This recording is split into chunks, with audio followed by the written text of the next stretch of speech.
Well, we're moving on to a few other things. Right here at the garage. Yeah, we're done with St. George, and so the plan was to get caught up on the railroad here at the garage. Right. But, the weather turned bad. Right, so it's time to move inside. Yeah, I was sitting at the bench, and I look forward to this time of year because we can get done some of the inside projects. Right, pop some popcorn, put on music, and work on hobbies. And the number one project that I've been working on inside is the giant canyon that I've been on now for like 2 years. Wow. With the giant trestle that carries the trains over to the engine shop right through the middle of it. And I have now finished the trestle. Wow, that's neat. I still have to rust out a few bolts here. Oh. But other than that, the trestle's all done. The canyon, however, is not done at all. I've still got a lot of work to do carving a huge canyon. But that thing is monumental. It's 12 feet tall. Right. But there's always some project to come along to distract. Absolutely. And suddenly I got the idea to take this mill that I've had forever and set it up with a working water wheel and build it into the bottom of the trestle at the river at the bottom of the canyon. I think that's a neat idea. It's going to be a great little scene down here where the mill sits right up against the trestle, and then there'll be a mill race, and then you found a Delton shanty. Yes. And I got that for Christmas. Absolutely. It's stinking cute. And it's going to be on a pier that'll also be tied into the trestle. Well, I know about your fascination with Delton. All things Delton. I just love that stuff. Oh, yeah. It was made in the 80s and the 90s, and any opportunity to find something Delton, I just love it. Well, and for me, it's Harry Potter. And this happened to be a birthday present that I decided to get put together. It's, again, one of those kits. And it'll be a show. Right. But, God, this turned out so amazing. Oh, this is a fun one. And one thing being right after Christmas, we can take advantage of the Christmas sale over at Joann's, where I found a Christmas ornament, but I'm already sick of the snow, so I decided to make a snow globe featuring spring. It's the teeniest little thing. Yeah, it's all built from scraps. I don't want to say scratch, but scraps. And little tiny LEDs lit by a button battery. Yeah, if it's by a button, it's lit. And so essentially a Christmas ornament with a LED lit house inside it. That's just stinking cute. Absolutely. I'll have to show everybody how to do those little teeny mushrooms. And then speaking of projects that come along to distract, something really significant came along to create a complete distraction. Oh dear, eBay again. A Delton fire wagon. I set up a search years and years ago. They only made 5 of these. Oh, gee. And so I put a saved search in eBay on the outside chance that one would ever come up. And, well, one did. Yeah, just when you least expect it. And I wouldn't even know about these if it weren't for Lenny Schloboda. Lenny Schloboda. I can't even say that. Schloboda. Schloboda. The ultimate Delton collector. Oh. Who started collecting Delton back in 1987. And the company only formed in 1985, but he got the idea to collect one of everything they ever made. Wow, that sounds like familiar. Yeah. Collectors are like that. Uh-huh. But he not only wanted to get one of every single thing, he wanted to get one of every single thing in every single paint job. Oh. And some of these paint jobs were one-offs. And that meant that he had to go around and talk to people and try to round up all of these things, and he did. Oh, neat. He was able to put together a collection of every single thing that Delton ever made in every conceivable paint job.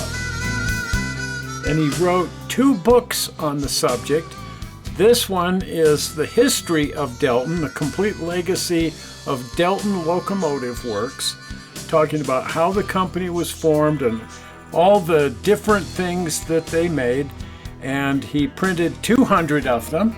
And we're fortunate enough to have one of those 2 books as well. And then he also put together a second book, which is just a catalog of his collection. Wow. And in this book, he also introduces us to Bob Schuster. And Bob was the founder of Delton Locomotive Works and helped Lenny put together this amazing collection. That's neat. And so in the book, there's a letter here from Bob talking about the collection and how this whole thing came to be and how Delton Locomotives came to be. There had been a company before that called Kalamazoo, and then it went on and lived on as Heartland Locomotive Works and Aristo Locomotives, REA. A lot of this stuff is actually still being made under different names. There's this article here on mylargescale.com. I'll put a link in the description that goes into some of the prehistory and post-history and Phil Jensen's contribution. At any rate, back to Lenny Sloboda's collection and this catalog of his entire collection. Look at all the brass engines. That is amazing. And there's page after page, and these are like $2,000 a piece. Oh! Because they're these large-scale brass engines. Delton was the first company to offer large-scale brass engines. Wow. Now, we're no Lenny Sloboda, but we were fortunate enough to get one of these locomotives. There it is. This Mason Boogie was the very first one that they did, and they produced, as always, a limited number of these. And we stumbled across one of these in California on a Disneyland vacation. And, well, we bought it. Yes. And brought it home with us. So we have one Delton brass engine, and what a gorgeous thing it is. Oh, it is. But in the 1990s, Delton also started making plastic products. This was their very first offering, a plastic C16. And we have, I believe, 6 of these. Oh, okay. Including this paint job right here, which was the very first paint job. This is another one of the paint jobs that we have. Like I say, we've got 6 of these things knocking around. And then they also did a whole bunch of freight cars. Again, this is the catalog of Lenny Sloboda, his collection, but you can see all the different variations on all these different plastic freight cars. And again, he has one of every single one. We have a whole bunch too. Yes. I think I have 12 of these. 12 of them? Well, there was a guy who, one of the hobby shops couldn't sell them, and he said, "You want them all?" And I said, "Sure." There you go. But they also did passenger cars. And I wanted to put together an entire train of Colorado and Southern in all 4 variations. Right. Was able to find 3 of them. Uh-huh. And you were able to find the 4th. Yes. That was for your birthday. And what a birthday present. Oh, I had fun trying to keep it from you right up till birthday time. I was so pleasantly stunned and surprised. And then you helped me go to work making some changes to it. Right, the drum in the back, because it didn't have one, unfortunately. It had fallen off somewhere along the line, so you built a new one. Right. And there it was, the finished Colorado and Southern Delton passenger cars. Right, and that just shows you how fast I am on eBay, because you had a search on that, and boy, I went right in there and bought it. And we've actually got an entire show up on that. But the reason that Delton went out of business principally is because they were doing all of their models in 1/24th scale, which in the 80s and the 90s was the go-to scale. If you were doing really accurate stuff, you wanted to do that in 1/2 inch scale, 1/24th scale. A lot of the manufacturers were doing the next size up here, G scale, which is 1/22.5 scale. But then the large ones here came out, 120.3 scale. Wow. And that just took over the market. Nobody Yeah. wanted 1/2 inch anymore. Oh, dear. And it just killed this whole thing. Oh, heavens. I've hung on to all my 1/2 inch scale stuff, And while I would never mix it with the large stuff because that looks silly, Yeah, a little bit funny. I get the biggest kick out of just putting together a 1/2-inch scale train and running it around on the layout. It looks good. It looks amazing. It's a shame that 1/2-inch died out. Oh, Well, anyway, back to Lenny Sloboda's catalog, and here in his catalog is the horse-drawn fire engine. And again, they only made 5 of them. He had 1 of them. He had the first one, serial number 1. yeah. And here it is in his catalog. And I fell in love with it. I saw it here in his books, and I said, I gotta have one of those. And so I set up a search. You can see that they originally went for a ton of money. Right. And I thought, well, if one comes up, I probably won't be able to afford it, but I'm going to keep an eye out. You never know. And then one day, this one came up. Oh, dear. And the guy said, well, it's just parts, but you could probably build one out of these parts. And he'd gotten a hold of it somewhere along the line with the idea of building it. And I got all of these parts, and there's a show. We did a show on this, and here's a link to that. But I thought, this is just too cool. Once we figured out that what this actually was the prototype, the actual pattern model that molds were made off of, as well as a partially assembled finished fire wagon. And I thought, it's just too historic and too cool to do anything else with. Just keep it like it is. Yes, absolutely. Which also meant that we still didn't actually have a Delton fire wagon. So I just left the eBay search in place. Yes. You never know. You never know. So it was there, and then one day, ding! Oh, my. Look what comes up. And there it is. And look at the price. Aye. And I thought, well, it's still kind of steep, but I contacted the seller here, and we did a little negotiating, and I got a better price than this, and well, we got ourselves a Delton fire wagon. Right. Complete with the diorama. Mm-hmm. Now, this is rather unusual. I really studied the pictures here in Lenny Sloboda's books, and I really started studying the eBay pictures. And these things are rather unique. They're one-offs, and it became obvious to me that what we were looking at here was Lenny Sloboda's model. Oh my goodness, right. Somehow this model had been acquired by this seller, and he was going to sell it. The buildings and the road here are hand-poured urethane castings, and so they have a somewhat irregular edge. But if you look at the edge right along here, it's exactly the same as Lenny Sloboda's model in his catalog. Wow. So I contacted the seller, and he said yes, that he had in fact acquired the majority of Lenny Sloboda's collection.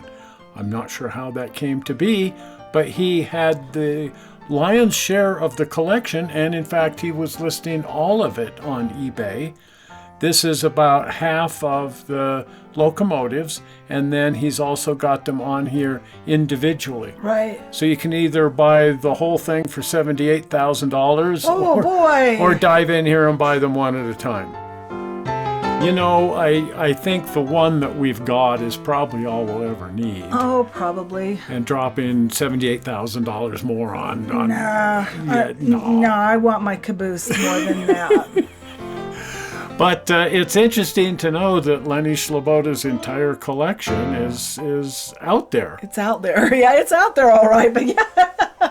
But he sent me these pictures here of the fire wagon and the original box that it came in. Neat. And it looks like it's in really good shape. Uh-huh. I don't see any damage. And it's like we've arrived at a price and we've got ourselves a deal. And we bought ourselves a Delton fire wagon. We did.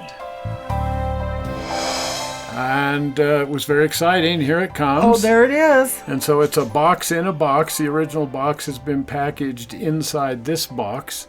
And so unboxing, as they Yes. say, tear into this guy, and then it's a little challenging to get the box out from within the box because there's packing materials, and I want to be careful to not tip the thing or do anything that might damage the model. There's the original Delton box inside there. So I thought, let's just cut away the edges of the outside box, and then we can slide the inside box right out of there. Right. We need to have Chevy Chase here from Christmas Vacation asking everybody to give a drum roll. Yeah, I did my best. As Chevy Chase would have gone. And ta-da! There it is. Oh, jeez. Yeah. Heart just sank. Yes. Like, wow, no. So the packing material certainly hadn't kept the horses in place. Everything had come loose. The heavy brass horses had been rattling around in here, tearing everything up. It damaged the road, the firehouse, the artwork. All the horses were on the loose.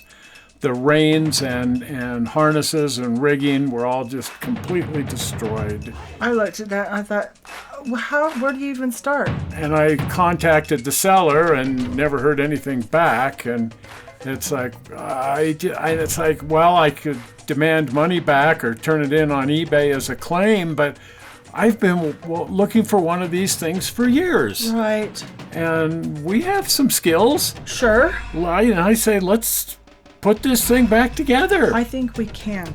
And so for the next couple of weeks, the show is going to be about the resurrection of a Delton fire wagon. Yes.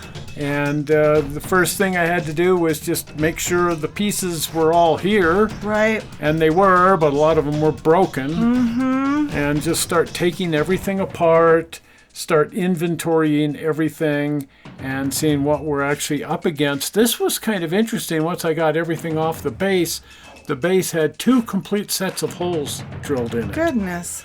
So they'd put this thing together the first time and it hadn't fit correctly. And so whoever was doing the assembly took it all back apart, re-drilled it, and moved everything over a little bit. My. The building fronts, a lot of damage to the paint. Some of the castings are chipped. The doors are all broken off. The artwork on the backboard that goes inside the buildings was just torn to shreds. I just thought, I wanted to bawl. And it's like, well, how in the world are we going to fix that? But I think if I re-photograph this and take it through Photoshop, I can make new backdrop paintings out of the old ones, because I want to try to keep everything original. As best as possible. Oh my, what is this? Well, this is what's left of the wiring. The way they had built this is they assembled the buildings and then they did the wiring. The wiring was torn up by the horses moving around, but moreover, I couldn't take the buildings apart without taking the wiring out, and it's all just glued in. Oh, wow. So it just tore all the wiring to shreds. Now, they'd used these 5mm threaded bulbs, which used to be readily available. I tested the lamps, and the lamps are still good, but I can't save the sockets because they're glued in. Oh. So I saved all of the lamps, and then it was go looking for sockets. Good luck. Now, fortunately, the little outside light here, I guess you could call it the porch light, was fine. There's enough wire on the back side of this that I can save this and use it exactly as it was. Oh, good. And I got on the internet looking for 5mm sockets and bulbs. The bulbs aren't made anymore. The sockets are made in China. Ooh. And I found a dealer in Great Britain on eBay that was carrying the Chinese-made 5mm sockets. So I ordered all new stuff, but the only lights that are available are 5mm LEDs. Oh dear. And so anyway, the whole kit came with both LEDs, sockets, mounts, and wiring. So this is what I'm going to use to rebuild everything. And I can put the original incandescent bulbs into the appropriate sockets, because the LEDs are very bright. Yes, they are. And but in a few places I'm going to need to use the LEDs. So, well, that's going to be a challenge. Uh-huh. I'll have to figure that out. Oh, we'll figure it out. The brass fire wagon had several pieces broken off. Right. But the pieces are all here. And fortunately, we have good photographs of this. And we have another one.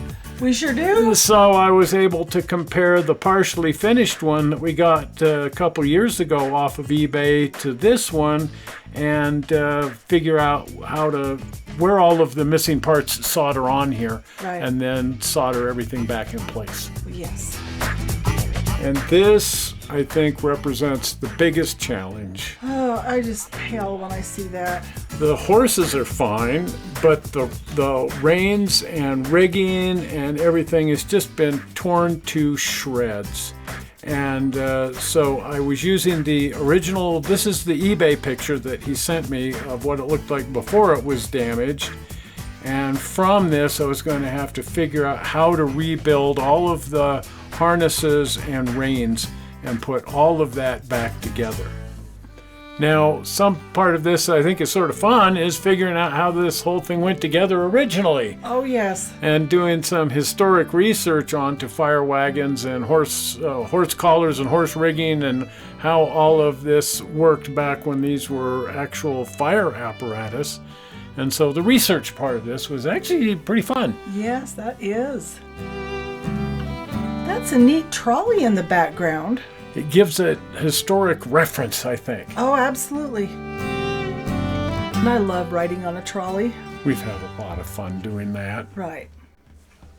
So we'll be doing a show on how all of these reins went back together and figuring all of that out. It was quite a process. But it turns out to be possible. Yes. I was able to rebuild the chains and the reins and cut brass pieces and get this whole thing all back together. Oh, yes. And so for the next couple of weeks, we're going to be going through the resurrection process, how we went about restoring this whole thing. And the Tuesday show, which I'm currently doing on electrics, will cover rewiring this and how you deal with LEDs and power supplies and how all of that was put back together. So anyway, for the next 2 or 3 weeks, we'll be dealing with the resurrection of the fire wagon. I don't know what a resurrection it's been. So hopefully you want to follow along with all of that. So if you're not a subscriber, please subscribe and set your notification bell so that you'll be notified as we upload these shows. And the easy way to become a subscriber is to click on the upcoming blue button. Zoink! Right there, the blue button. Well, we're not sure how you found this video on the internet. We hope you didn't find it boring, and we will see you here on Tuesday. Right. Bye-bye. Bye.